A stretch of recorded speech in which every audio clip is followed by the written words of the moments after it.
Okay, on to linear circuits and seeing how this principle of superposition can really simplify the analysis of these circuits. First of all, consider a circuit that looks like this. It's a voltage source here, two resistors, and a current source here. Now consider what the current down through this resistor R2 is, supposing we were trying to work that out. We could say, let's assume that the voltage source here is 0. If the voltage source here is 0, that means there's no potential difference between this point and this point, so effectively these 2 points are connected together by a wire. We just have a wire going from here to here. Now, how much current is going down through R2? Well, this is just a current divider. The current going through R2, might call it I1, would just be the current times R1 divided by R1 plus R2. In other words, it's a constant times the current I. We could also investigate this circuit when the current source was 0. If the current source is set to 0, then there's no current flowing up through here, so effectively this branch of the circuit is not doing anything. No current is flowing there. This wire isn't there anymore because now we do have a voltage source here. Well, now we have a potential divider, but the current flowing through the potential divider, I'll call it I2, is just V divided by the total resistance in the circuit, which is R1 plus R2.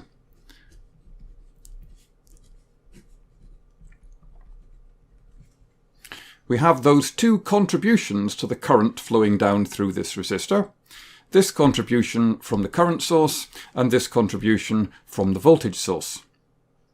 Now, both of these are linear. This is a constant times V. This is a constant times I. If both of these terms, V and I, were 0, then there would be no current flowing down through R2 at all. The current flowing down through R2 is not a function of the square of the voltage, or a square of the current from the current source. And there's no interaction between these two. They are independent. So there's going to be no terms in the total current here in our final expression in terms of the product of V and I.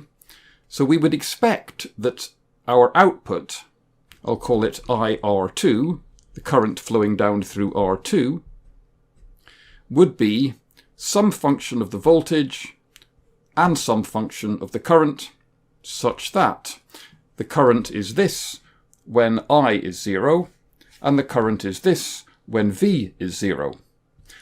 When they're both 0, there is no current at all through R2, and there are no terms in V squared or I squared or V times I. So the only terms I can have in this expression are just this term and this term. The current flowing through R2 would be V over R1 plus R2 plus I R1 over R1 plus R2. And that formula would allow us to calculate the current through R2 for any value of V and I present at the same time. But we haven't had to analyse this circuit with both of these sources present at the same time. We've just set one of them to 0 and analysed a much simpler circuit, and then set the other one to 0 and analysed a much simpler circuit, and used the fact that we know this circuit is linear to produce an expression for the total current when both of these sources are present. It's just the current due to the voltage source plus the current due to the current source. And we can do that provided the circuit is linear, provided the current here is not a function of V squared or V cubed or e to the power of V. It has to be just a constant times V. And similar for the current I.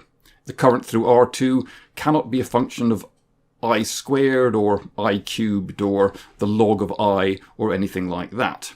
It's got to just be a constant times I. But it is. In this situation it works. And this is the fundamental idea behind the principle of superposition in analysing circuits.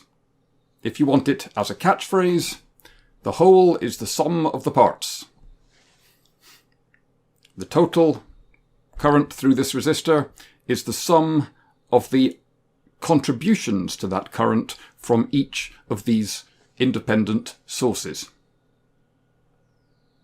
Step by step, these circuits can be analysed like this. Set all independent sources to 0. Step by step, this analysis procedure goes like this.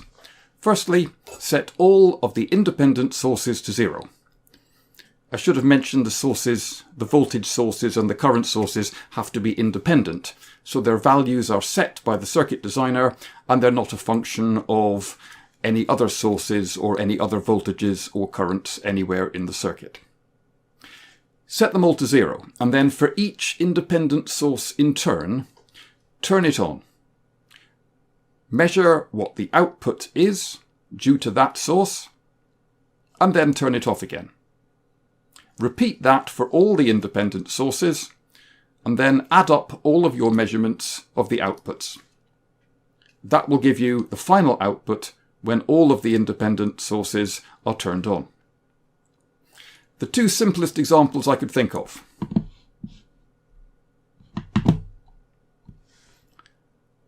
Supposing you have two voltage sources like this. The output is the reading on the voltmeter. If I set x1 to 0, then I would have a voltage source here of value x2, a voltage source here of value 0, and I would be reading on my voltmeter just x2.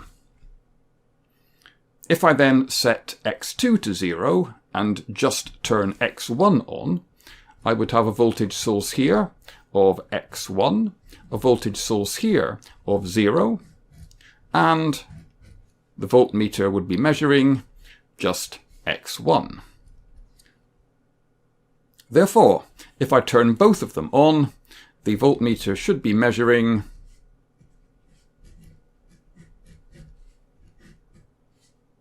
x1 plus x2. In other words, it's just Kirchhoff's voltage law. Supposing we had two current sources. I could turn x2 off, just have x1, and the ammeter here would be reading x1. x2 is off, there's no current flowing through it.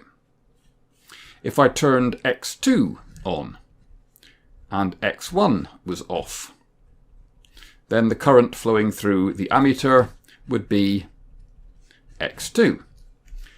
So the total current flowing through the ammeter, if both of these sources were turned on, should be x1 plus x2, which is just Kirchhoff's current law applied to this node in the circuit here. Total input current x1 plus x2, so total output current must be x1 plus x2 as well. The ammeter would read x1 plus x2. So this is just confirming that Kirchhoff's voltage law and Kirchhoff's current law are compatible with this principle of superposition.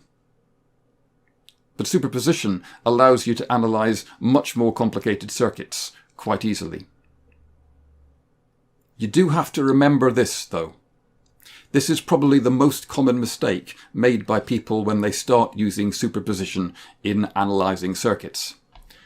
A zero current source looks like an open circuit. What I mean by an open circuit is a circuit with no connection at all between its two terminals. So a zero current source looks like an infinite resistor. No current ever flows through it, no matter what the potential difference is across it, which can be drawn just like a gap in the circuit diagram.